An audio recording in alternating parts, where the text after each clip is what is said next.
Olu lusasazo ngqo lweendaba kumagumbetho sasazo kundlunkulu we-SABC Auckland Park eRhawutini nazeziphambili. Accommodation allowances for students in private accommodation will be paid directly to accredited providers. Usihlalo obambeleyo webhodi ye-NSFAS uGqirha Mugwena Maluleke umemelela amaziko emfundo ephakamileyo ukuba afake uluhlu lwawo lwezicelo zabafundi abamkelweyo zonyaka ka-2026 ngokukhawuleza. We feel it. It's real, it's now becoming more real. You know, so the void is real. Usapho luka DJ Waras luthi lunxanelwe ubulungisa njengokuba limiselwe uLwesibini weveki ezayo ityala lokubulawa kwakhe.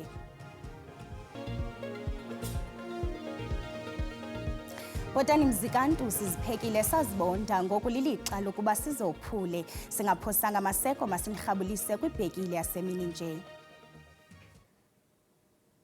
Usekela Sosiba Jikelele we-SACP uMnumzana Madala Masuku uthi iqela lamakomanisi lijonge ngabomvu ingqungquthela kaNxantathu eza kubanjwa kulo nyaka ukuthethe okubucala ngethuba lomsitho wesikhumbuzo sonyaka wama-31 kwasweleka inkokheli ye-SACP ne-ANC umfi uJoe Slovo kumadlaka se-Avalon eSoweto eRhawutini.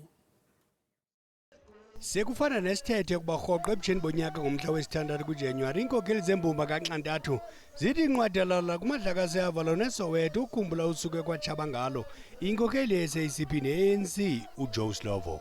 Umsitho wanamhlanje ubanjwa kuphezulu ukugeleshana ngezikhondo zamehlo phakathi kwe-ANC inkokheli kaNxantathu kunye neqela lamakomanisi elithi kufa yayo liza kuzumela geqe kunyulo lorhulumente basekhaya kulo nyaka. Mnumzana Masuku uthi beyi-SACP bajonge ingqungquthela kaNxantathu kulo nyaka ukuba ingeza neziqhamo. The issues on the Tripartite Alliance it will be not a new agenda. It will be the historical agenda that we've been having. Whatever we do as a state, if we say the state that is there must be the state by the people for the people, it means it must service the people. It means that it must make sure that whatever you do, it is in the interest of the people. But the people are not just people. They are working class and poor and poor, and they also have the bourgeoisie on the other side, and military strata. So when we service the people, we think that as we are moving now, the actual tension that we're having is that we feel that the working class and the poor is actually it's actually not service, it's actually ignored. It's actually service just as a part just of buying the face. We shall give you a house, we shall give you that. It's not about that, it's about changing the whole economy and the whole economic, the industrial perspective to service the interests of the people. Amalungu embumba kaNxantathu aphumile nakulo nyaka ukuzimaza lo msitho wesikhumbuzo kwaye kulindeleke ukuba nakulo walo nyaka umcimbi kuthethe iinkokheli zala maqela kuwo. Ngoku masithi tsixada kumongameli Ramaphosa ethetha kulo msitho wesikhumbuzo sikaJoe Slovo. Objectives of each of the alliance partners, including the Progressive Trade Union movement. He played an important role over time in shaping how these formations worked together and in developing their common program of action. For him, that is Joe Slovo, the relationship between the ANC and the SACP was vital, and it was non-negotiable. Over many decades, the SACP has been central to refining the ANC's strategic outlook. In fact, truth be told, it has always been the SACP that has always given theoretical content to our struggle. Like many of the leaders of the Communist Party, Comrade Joe Slovo captured political moments with precision to enable the shaping of the vision of our future. As we face new challenges as the Alliance, and in some ways, comrades, as we differ over issues such as the contestation of elections, we need to draw on the historic wisdom and legacy of a comrade like Joe Slovo. We need to prioritize the advancement of the national democratic revolution and the realization of our shared goal of a united, non-racial, non-sexist, democratic and prosperous society.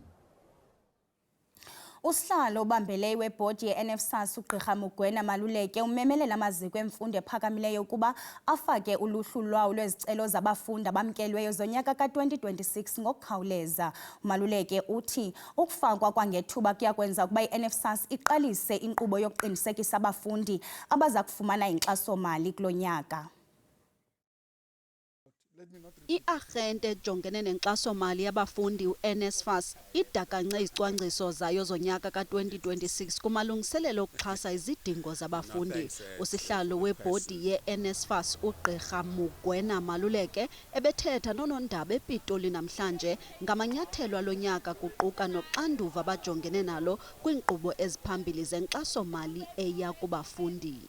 Early submission enables us to begin student validations and prioritize funding eligibility processing.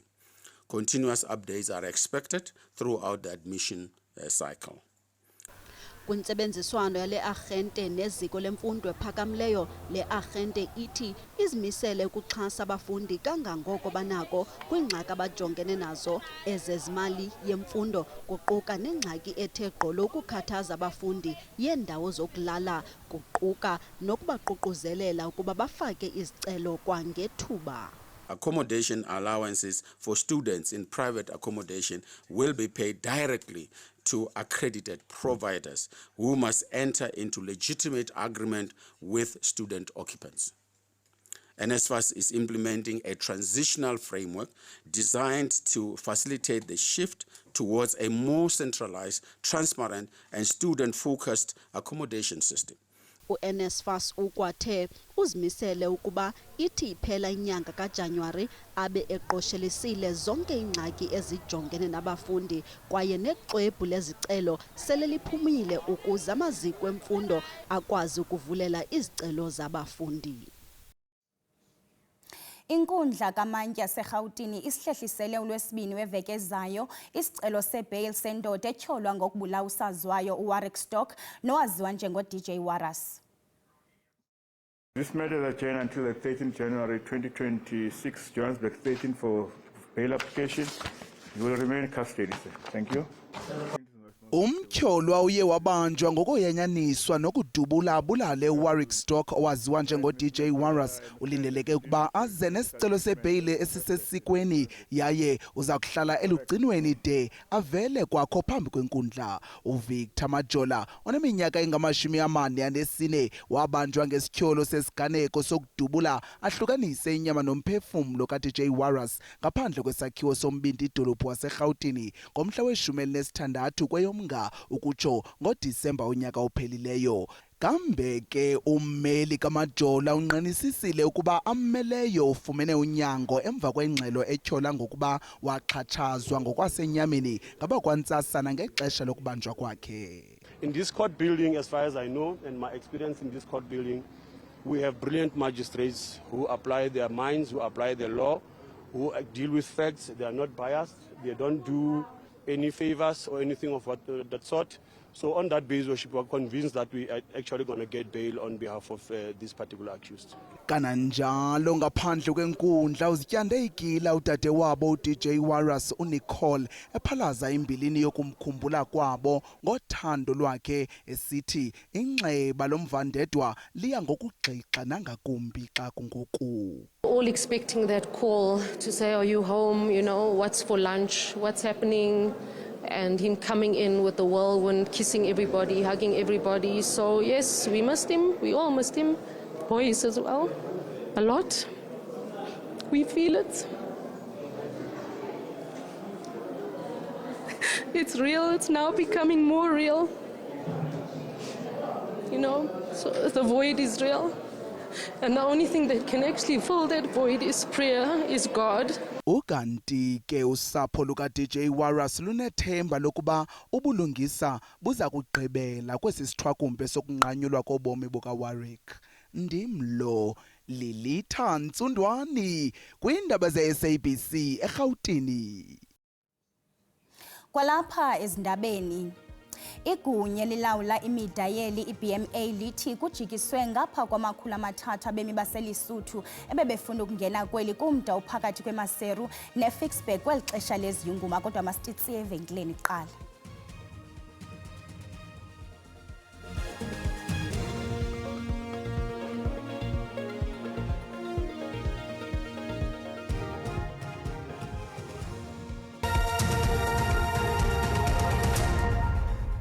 Sinamkele kwakhona Sihlabele Mgama, umphathiswa wezemfundo eMpumalanga uNkosikazi Lindi Masina uthi izixhobo zokuncedisa ukufunda nokufundisa zibaluleke kakhulu ukuncedisana nemfundo. Ethetha kwinkomfa nabamajelo endaba ngezicwangciso zesebe lezemfundo kwiphondo phambi kokuqala konyaka mfundo ka-2026 kwilali yaseMariti eBushbuck Ridge, uNkosikazi Masina uthi kukhutshwe izithuba zengqesho zeetitshala ezingama-32,000 jijilili kwiphondo. Okwadize kuba ngamagumbi ethutyana ay-130 aza kutyalwa kwizikolo ezintlithwe zinkqwithelo ezimandla. For the 2026 academic year, a total post-establishment of 32,103 educator posts has been approved. Importantly, where there is a continued need, the post of educators previously appointed in temporary capacity have been extended to ensure continuity and stability in our schools. This also includes the extension of substitute posts in instances where the substantive post holder is unable to return to duty for legitimate and approved reason. The department has issued a comprehensive business process with a clear timelines to guide the filling of educator posts across all categories. The department has procured 130 mobile classrooms. These units will be deployed to all affected schools as an interim measure to ensure continuity of learning. Sadly, just last week, 28 schools in our province suffered severe storm damage. Umasina uthi zizikolo ezingama-28 ezitshabalale kwizaqhwithi ezithwaxe indawo zaseMpumalanga kule veki ephelileyo. Esoleka ngelithi sele uqalile umsebenzi wolungiso kwizikolo ezichaphazelekileyo. Abahlali baseXhorha eMpuma Koloni baxhalabile ngokuphathelene nolwaphulo-mthetho oluqatselayo kule ngingqi, bamemelela ungenelelo lukarhulumente ukuthintela ukongezeleka kwenani labantu abangamaxhoba ezigilamkhuba. Uluntu luhlaba ikhwelo lokuba kukhawulelwane nalo ukuqala intsindabadala yolwaphulo-mthetho kule ngingqi yaseXhorha. Abahlali batyhola izenzo ezigwenxa, ukubiwa kwemfuyo, ubundlobongela obusekelwe kwisini nokudlwengulwa njengezithwakumbe zezigilamkhuba ezixhaphakileyo kwiindawo zabo. Kambe ke bavakalise ukuba bayibika ngembalelwano lenyewe kumphathiswa wezokhuseleko wephondo uXolile Nqatha, kodwa impendulo abakayifumani. Ikhona iteam yakhe yaphaya yase-Queenstown, amapolisa akhuselayo. That's way back pa 2006, 7, 8, 9. Eyathi ke yawufika.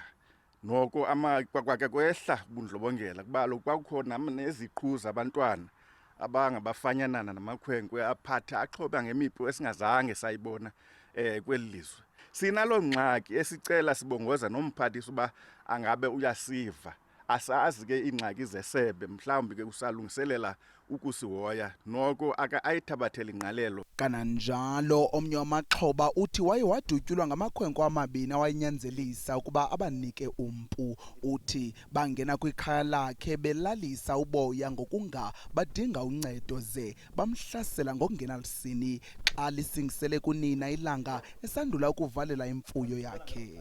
Ndivumlenze manje uye kancinci kanti undidubula umthetho wakhe apha phantsi kwenkaba azophuma apha emlenzeni kwecala azophuma aphuma ngapha esibhamu sagwengula apha phantsi kwenkaba ibase singangena straight esiswini sagwengula sangena apha emphakathini sazophuma kwenye icala lebullet yabo ngokuba ngakhala akho umuntu uvelayo tu bayithatha distance ende behamba bona bejongiwe qha ungekho umuntu bahanqayo bayakwazi nabantu benosikhusi abafana amaphoyisa ehlenyuka ngeke beyivile lo ngxaki leyo. Ukanti ke abahlali banethemba lokuba lo mba uza kuthatyathelwa ingqalelo ngokugxabhagxabhisa. Umongameli Nicolas Maduro waseVenezuela osuswe ngetshova esikhundleni uza kuba seluvalelweni eMelika de kufike usuku lokuvela kwakhe enkundleni umhla we-17 ngoMatshi emva kokuba yena nowakwakhe uCelia Flores bethe abalivuma ityala lokuthubelezisa iziyobisi ngelixa bevele kwinkundla yamatyala aphathelene nombuso eNew York.